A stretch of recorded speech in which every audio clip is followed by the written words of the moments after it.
லட்டு அவனை போய் அடிப்போம் இறங்கு. மகினி பயப்படுதுடா அவனை பார்த்து. மகினிக்கு ஹெல்ப் பண்ண வேணா நீ? இறங்கு சீக்கிரமா இறங்கு. சீக்கிரம் வாடா, சண்டை போடுறாரு. கேட்போம் வா, கைப்பிடி. நாங்கள் போய் கேட்க போகிறோம். வாடா கைப்பிட்றா, சித்தப்பா கைப்பிட்றா. போமா அவனை போய் என்னன்னு கேட்டுருவோம். அடிச்சிடுமா? Let's go. மகினி பயப்படுது. ரெண்டாக பள்ளி அவன் தான். அவனை பார்த்து தான் இவனை பார்த்து தான் மகினி பயப்படுது. நான் கேளு.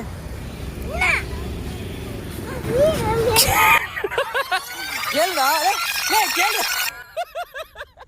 பயந்தாக்குலியா லே கேட்கறதுனா சொன்ன எடுத்தேம்பாரு ஓட்டம். மார்க்கெட்டில் கூட நான் பார்க்கலையே அப்படி ஒரு ஓட்டம். அந்த ஓட்டம் போலீஸ் ட்ரைனிங்ல கூட என்ன வேணும் ஓடலடா. ஏன் லட்டு அப்ப நீ பயந்தாங்குலியாடா? பயம் இருக்க உனக்கும்?